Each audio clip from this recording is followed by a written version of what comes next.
Ever wonder what's worse than being trapped in a prison cell? Try being locked up with a roommate who's not just watching the clock, they're counting down to their next meal, and you're on the menu. Welcome to Monsters Twisted Tale Cellmates, where the bars don't just trap you, they taunt you. This isn't your run-of-the-mill prison break. It's a darkly comedic game of survival where alliances are deadly, trust is a joke, and the only escape route runs straight through the jaws of terror. So buckle up for a blood-soaked ride into desperation, betrayal, and monstrous appetites. Because in this dungeon, freedom isn't just elusive, it's downright carnivorous. In Monster Cellmates, Harry, a scheming con man, lands in a dungeon with Jack, a brooding cellmate hiding a killer secret. He's a vampire. The prison isn't just a holding cell, it's Jack's personal buffet, supplied by the sinister warden. Harry, always plotting, tries to use Jack to engineer a breakout, but the vampire plays along with his own deadly agenda. What starts as a game of manipulation spirals into a nightmare as Harry realizes he's just another pawn in the blood-soaked prison. When the dust settles, Harry learns the brutal truth. In this cage, freedom isn't earned, it's devoured. Thomas Hobbes, a 17th century English philosopher, is perhaps best known for his work Leviathan, in which he explores the nature of human beings and the necessity of a strong governing authority. Hobbes famously argued that in the state of nature, humans are driven by basic desires and impulses, primarily the desire for self-preservation. This creates a world of constant conflict, as individuals act to secure their own needs, often at the expense of others. Hobbes in Leviathan says that life in the state of nature is solitary, poor, nasty, brutish, and short. In Cellmates, the two inmates, by virtue of their confinement, are trapped in a miniature version of Hobbes' state of nature. In a world where the structure of society is broken down and the law is absent, the prison becomes a microcosm of chaos and violence. Hobbes would view their interactions as an inevitable consequence of their natural instincts, self-preservation, and the need to assert dominance. The characters' violent tendencies and constant power struggles could be seen by Hobbes as a natural reaction to the environment they find themselves in. Without a sovereign authority to regulate behavior, the prisoners are left to navigate their relationships through brute force and manipulation. In Hobbes' view, any attempt at cooperation is likely to be short-lived, as the drive for power and survival eventually leads to conflict. The absence of a social contract in the prison means that the inmates are caught in an endless cycle of competition and violence, much like Hobbes' vision of the state of nature. Arthur Schopenhauer, a 19th century German philosopher, is known for his work The World as Will and Representation, in which he presents a radically different view of human nature and suffering.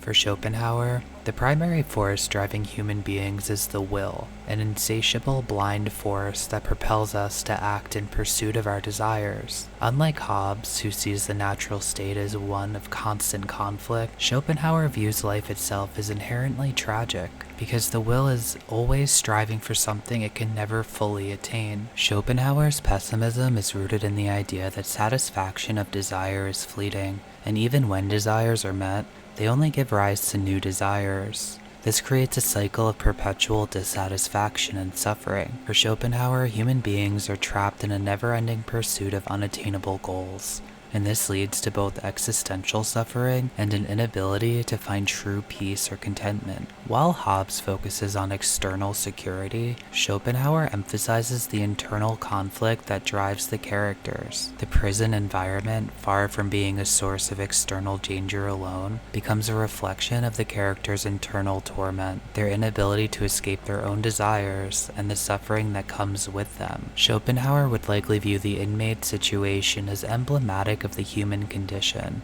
a perpetual struggle for something that can never be fully attained. Harry's suffering could be understood as the result of their inability to escape the cycle of desire. Even if Harry were to gain power over the other, this would not lead to lasting satisfaction. Instead, his desires would shift to new goals, perpetuating his misery. When contrasting Hobbes and Schopenhauer, we see two distinct views of human nature and suffering. Hobbes' focus on the state of nature and the social contract leads him to view the prison as a place of inevitable conflict and violence, driven by the need for power and self-preservation. In contrast, Schopenhauer's focus on the will presents a more internalized view of suffering, emphasizing the futility of desire and the inevitability of existential torment. Both philosophers would agree that the inmates are trapped in their circumstances, but for different reasons. For Hobbes, the absence of a sovereign authority leads to power struggles, while for Schopenhauer, the prisoner's suffering arises from their inescapable desires. Despite these differences, both philosophies point to a grim view of human existence, where conflict and suffering are truly unavoidable. Buddhism teaches that life is marked by suffering, which arises from the impermanent nature of existence and our attachment to things that we believe will bring us happiness. In Cellmates, the characters are locked in a cycle of violence and existential torment, which aligns with Buddhist teachings on the nature of suffering. The prison setting could be seen as a metaphor for samsara, a cycle of birth, death, and rebirth, in which individuals are trapped in their desires, attachments, and negative actions, perpetuating their own suffering. Buddhist philosophy identifies 3 poisons: greed, hatred, and delusion, as the fundamental causes of suffering. The characters in Cellmates are driven by these very poisons, as their interactions are colored by their desires for control, their animosity toward one another, and their misunderstanding of their true situation. Hobbes and Schopenhauer's idea of self-preservation and the will might resonate with Buddhist views on desire, but Buddhism provides a more profound diagnosis of why these desires lead to suffering. The inmates' constant fighting and power struggles could be seen as manifestations of the attachment to these desires, and their inability to see beyond them causes them to remain trapped in the prison of samsara. Their conflict isn't just about survival or domination, it's a deeper struggle rooted in the poisons that bind them to this cycle of suffering. One of the core teachings of Buddhism is the doctrine of non-self, which states that there is no permanent, unchanging self or ego. The characters in Cellmates might be caught in a struggle to assert their identities, constantly battling for dominance and power, which reflects the ego's attachment to its identity. Harry's suffering arises from his attachment to the idea of a self that must be preserved and protected at all cost.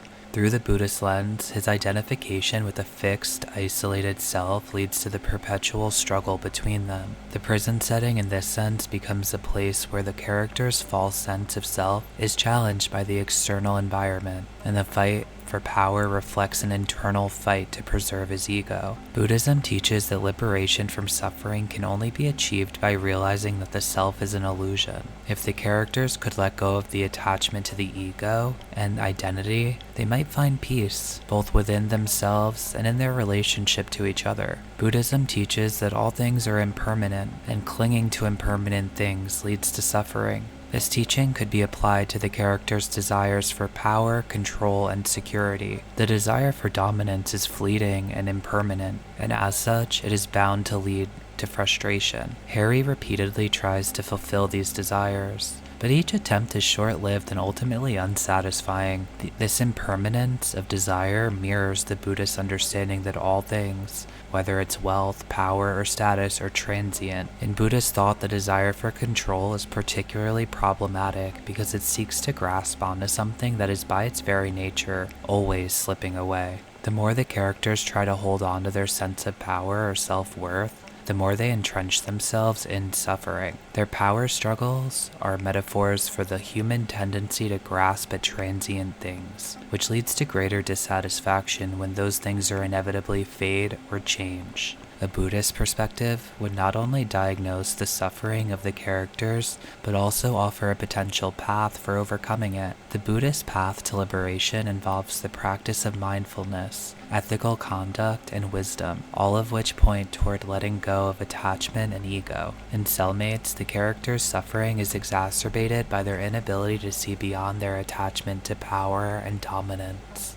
If they could cultivate mindfulness, they might be able to see their desires clearly and learn to let them go. In the context of the prison, this could mean the characters learning to stop viewing each other as competitors or threats, and instead seeing them as fellow beings suffering with the same desires. In Buddhism, the path to peace is found through compassion and the realization that attachment to self and desire leads to suffering. The possibility for liberation in the story lies in the characters' potential awakening to the impermanence of their desires, and the realization that they can free themselves from the cycle of violence and dominance if they would let go of their egoic desires. This transformation, however, would require a radical shift in their perception of self and others, moving away from the cycle of samsara toward enlightenment. And so, Cellmates unfolds like a dream, or perhaps more accurately a nightmare we can't escape from. We find ourselves locked in a cycle of desire and fear, forever struggling against the walls we've built within. The true terror, it seems, isn't the external force that pursues us, but the invisible chains we carry inside, chains of our own making. So the next time you feel the weight of the world pressing down on you,